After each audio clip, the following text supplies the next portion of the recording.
Theorem है 1.2 important theorem है। किसी वेक्टर AT के कांस्टेंट होने के लिए necessary and sufficient condition, necessary यानी आवश्यक, सफिशिएंट यानी उसकी पर्याप्त प्रतिबंध ये है कि dA by dt क्या होगा, जीरो वेक्टर, यानी A का डिफरेंशिएशन करें तो वो क्या आना चाहिए, जीरो। कब? A constant. इसी को अपन इस फॉर्म में लिख सकते हैं, शॉर्ट फॉर्म में, कि AT इज कांस्टेंट, ये लैंग्वेज में दे रखा था। AT इज कांस्टेंट, ये नेसेसरी और सफिशिएंट का ये साइन होता है, ये नेसेसरी, ये सफिशिएंट, आवश्यक और पर्याप्त प्रतिबंध। इन दोनों की कंबाइंड फॉर्म लेने तो दोनों तरफ एरो लगेगा, रिवर्सल, उत्क्रमणीय जो अपन पढ़ते हैं, clear. dA by dt equals to zero. इसका मतलब क्या होता है नेसेसरी और सफिशिएंट का मतलब, कि अगर AT कांस्टेंट है तो अपन प्रूफ करेंगे dA by dt जीरो। इसका उल्टा dA by dt जीरो है तो AT क्या हो जाएगा, कांस्टेंट। क्लियर। तो कहीं पे भी नेसेसरी और सफिशिएंट कंडीशन आ रही है, यानी लेफ्ट लेके ये राइट वाली प्रूफ करनी है, इसका उल्टा ये लेके ये प्रूफ करनी है, ये होती है नेसेसरी और सफिशिएंट कंडीशन। तो सबसे पहले ले लें अपन ये नेसेसरी, एरो लगा दिए, वो अंडरस्टूड है, लिखना चाहो तो ये लिख लो नेसेसरी कंडीशन,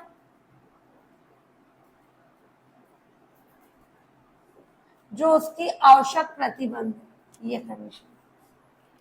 क्या होगा नेसेसरी कंडीशन, लेट, अपन मान के चलेंगे कि वेक्टर AT कांस्टेंट है, क्लियर, और अपन प्रूफ करेंगे उसका डिफरेंशियल क्या होगा, t के रेस्पेक्ट में जीरो।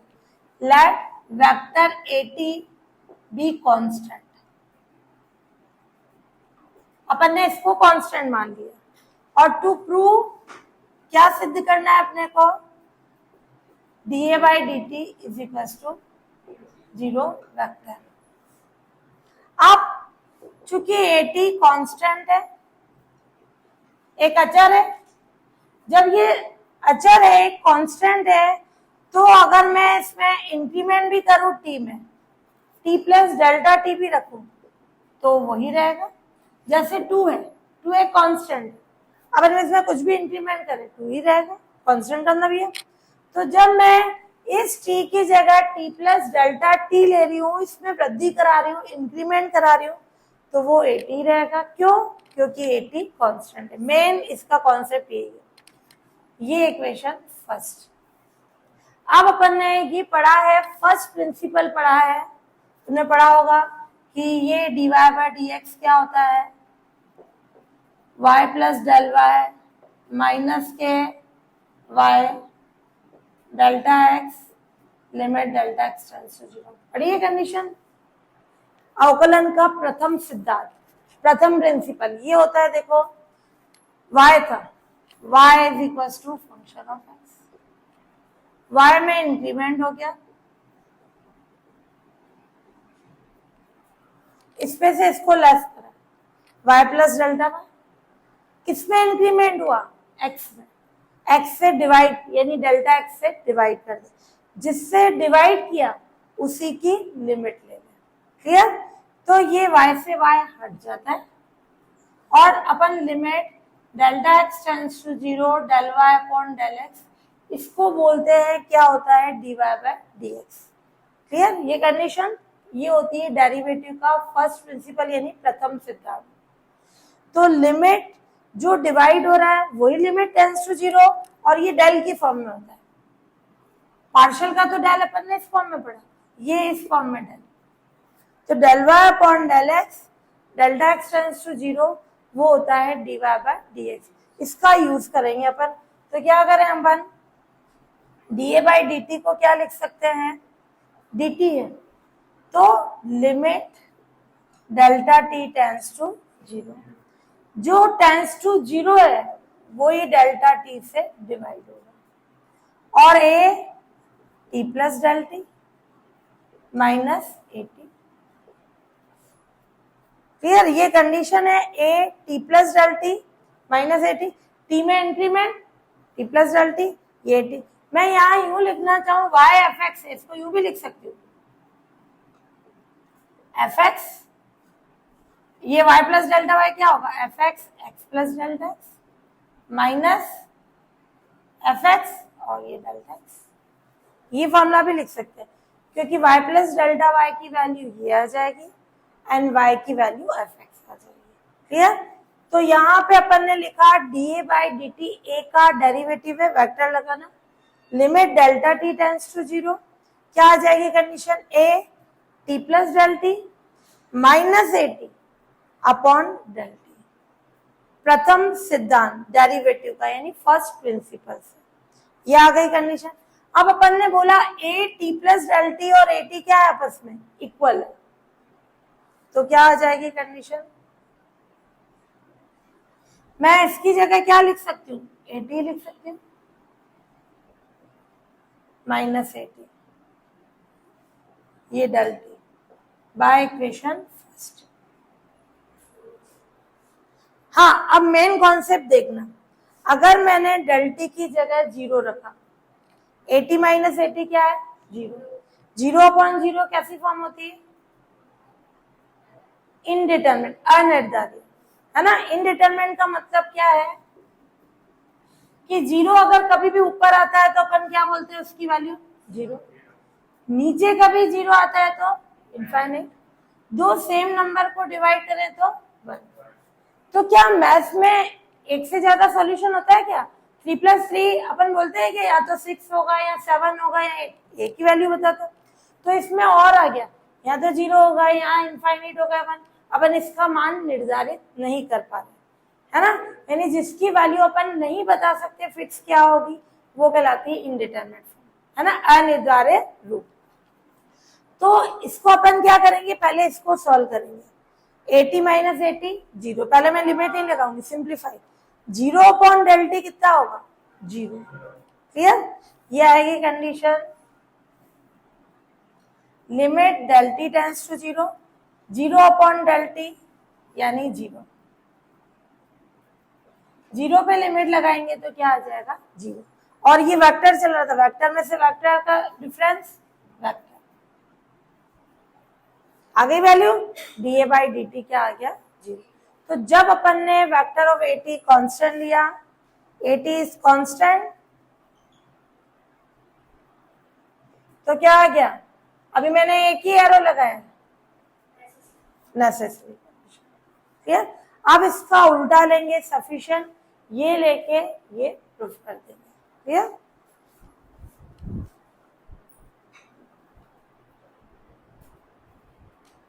अब ले लें सफिशिएंट कंडीशन।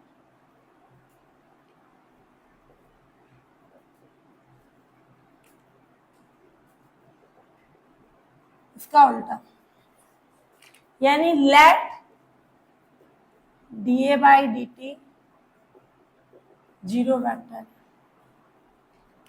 है ना। ये to prove vector of A T is constant. A T को क्या प्रूफ करना है? कांस्टेंट। अपन लेके चलेंगे, कोई वेक्टर कांस्टेंट कैसे होता है? जैसे मैंने लिखा है ये,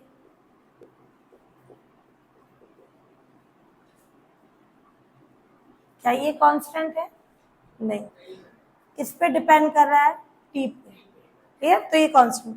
अगर मैं बता दूं इसके एवरी कंपोनेंट जो है वो टी से इंडिपेंडेंट है। क्लियर? जैसे ये जनरल फॉर्म, ये A1i, A2j, A3k। अगर अपन बता दें कि A1, A2, A3 तीनों ही टी पे डिपेंड नहीं कर रहे, तो वो क्या हो जाएगा? कांस्टेंट। तो अभी तो अपन ने लेट कर लिया किस फॉर्म में? ये कंडीशन ले ली अपन ने, vector of A T A1t i cap, A2t j cap, A3t k cap. अभी तो ये टी की कंडीशन में आ रहा है। अपन बताएंगे ये तीनों ही कंपोनेंट्स टी पे डिपेंड नहीं करते। किसका यूज करना है? इसका। तो क्या करें? दोनों तरफ टी के रेस्पेक्ट में डिफरेंशियल कर लें। तो इक्वेशन सेकंड का बोथ द साइड टी के रेस्पेक्ट में यानी टी के सापेक्ष डिफरेंशियल कर लें। अवकलन करने पर। ये कॉन्सेप्ट समझना, जब पार्शियल लिया जाता है तो मेंशन करेंगे, बाकी डिफरेंशियल का मतलब ऑर्डिनरी होता है, साधारण ही है ना। तो ये आ जाएगा dA/dt। ये लिखे हैं, अभी अंडरस्टूड है वो टी का फंक्शन है, तुमने मान लो यूं भी लिख दिया, वो अंडरस्टूड है, टी का पे डिपेंड कर रहा है ना। ये dA1t, और नहीं तो कंफ्यूजन हो तो टी भी लिख दो। ये dt आई कैप dA2t अपॉन dt जे कैप dAt3, और ये dt के कैप। dA/dt कितना है अपने पास, 0 वेक्टर, यूज में ले ले, ये 0 वेक्टर क्या आ जाएगा, dA1t अपॉन dt आई कैप dA2t अपॉन dt जे कैप dA3t अपॉन dt के। ये लिखना मैंने किससे यूज में लिया, bye equation first. Equation first से ही वैल्यू कॉमन, जो भी अपन यूज में लिख रहे हैं वो मेंशन जरूर करना है ना। 0, अगर कोई वेक्टर 0 है तो उसको क्या लिख सकते हैं, 0 आई कैप 0 के कैप, है ना। 0 वेक्टर को अपन इस फॉर्म में लिख सकते हैं। तो ये आ जाएगा dA1t अपॉन dt आई कैप dA2t अपॉन dt जे कैप dA3t अपॉन dt के कैप। क्लियर, ये आ गई। अब ये वैल्यू इसके इक्वल है, क्या करें, बोथ दी साइड कंपेयर, तुलना करा दो, आई के जे के कोफिशिएंट को कंपेयर यानी तुलना करा दें। तो ये ले लें, कंपेयरिंग बोथ दी साइड, दोनों तरफ अपन तुलना करा रहे हैं किसकी, i cap j cap, and comparing both the side coefficient of, उनके कोफिशिएंट को करा रहे हैं ना। जो गुणांक है i cap j cap k cap के गुणांक को कंपेयर करा दें। ये आई कैप का कोफिशिएंट 0 है, तो क्या होगा, dA1 अपॉन dt, ये t का फंक्शन 0, dA2 अपॉन dt, ये भी 0, dA3 अपॉन dt, ये भी 0। इससे क्या पता चला, ये i का कोफिशिएंट ये 0 के इक्वल, ये j का कोफिशिएंट 0 के इक्वल, k का कोफिशिएंट 0। तो यहाँ i j k के कोफिशिएंट को कंपेयर करा, यानी अगर मैं किसी का डिफरेंशियल 0 कर रही हूँ तो क्या वो उस पर डिपेंड करेगा, नहीं। a1 का t के रेस्पेक्ट में डिफरेंशिएशन 0 है तो a1 t से इंडिपेंडेंट है। a2 का t से डिफरेंशिएशन 0 है, a2 भी t से इंडिपेंडेंट है। a3 का t से डिफरेंशिएशन 0 है तो a3 भी t से इंडिपेंडेंट है, स्वतंत्र हो गए। तो इसका मतलब a1 a2 a3 t से क्या होगा, इंडिपेंडेंट, स्वतंत्र हो गए। तो इसका मतलब ये जो अपन ने a लिया था, इसके घटक जो कंपोनेंट है तीनों ही t पर डिपेंड नहीं कर रहे हैं, सो वेक्टर a क्या हो जाएगा, कांस्टेंट। कांस्टेंट प्रूफ करना था। तो यहाँ dA/dt 0 लिया, वेक्टर ऑफ at को कांस्टेंट लेना है, तो मैंने इसको कंपोनेंट में लेट कर लिया। ये यूज में लेने के लिए दोनों तरफ t के रेस्पेक्ट में डिफरेंशियल किया।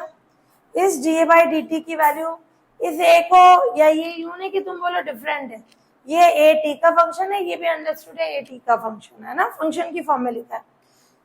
ये रखा अपन ने 0 को लिखा कंपोनेंट में, 0 आई कैप 0 जे कैप 0 के कैप। ये दो वेक्टर आपस में इक्वल है, तो दोनों तरफ आई के जे के जो गुणांक होते हैं कोफिशिएंट, वो आपस में बराबर होते हैं, कंपेयर कर दिया, ये आ गई कंडीशन, प्रूफ हो जाएगी कंडीशन। क्या कंडीशन है, चूंकि at क्या है अपने पास, ये dA1 dt सारे 0 हो गए इसके बाद, तो ये आ जाएगा implies that a1t a2t and a3t are independent of t। t से क्या हो गए वो स्वतंत्र हो गए। क्यों? क्योंकि इन तीनों का टी के रेस्पेक्ट में डिफरेंशिएशन क्या है? 0। क्लियर? तो ये हो गए इंडिपेंडेंट। इसका मतलब A1T, A2T and A3T are constant. ये सब अचर हो गए। तो जो अपना वेक्टर AT था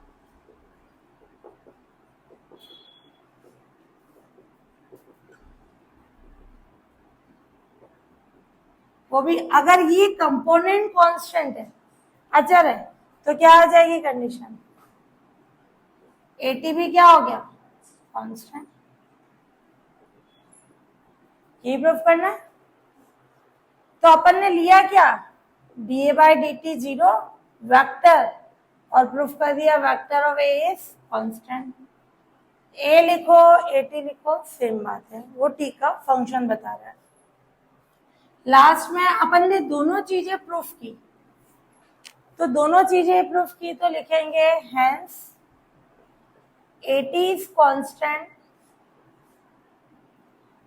if and only if dA/dt equals to, clear? ये जरूर दोनों तरफ एरो लगा के बताना कि ये अपन ने पूरा ही प्रूफ किया। ये लेके ये प्रूफ किया, ये लेके ये प्रूफ किया। यस, थ्योरम 1.3, इसको इंपॉर्टेंट लगा देना। देखो इसका स्टेटमेंट क्या बोल रहा है? एक कांस्टेंट मैग्नीट्यूड यानी एक अचर परिमाण के वेक्टर का डेरिवेटिव, कोई वेक्टर है उसका मैग्नीट्यूड कैसा है? कांस्टेंट। क्लियर? उसका डेरिवेटिव है वो उस वेक्टर के क्या होता है? परपेंडिकुलर यानी लंबवत होता है। बट ये कंडीशन है कि वह वेक्टर जो इटसेल्फ वो खुद जो है कांस्टेंट नहीं होना चाहिए। यानी वेक्टर का मैग्नीट्यूड तो कांस्टेंट है बट वो खुद वेक्टर कांस्टेंट नहीं है। तो सिंपल सी कंडीशन बोल रहा है, जैसे मैंने ये लिया A, T² प्लस 1J और अंडर रूट में T² प्लस 1 है ना। यहाँ इसको यूं लिखते हैं। क्या ये कांस्टेंट है? क्या ये वेक्टर है कांस्टेंट है? क्या किस पे डिपेंड कर रहा है? T पे। क्लियर?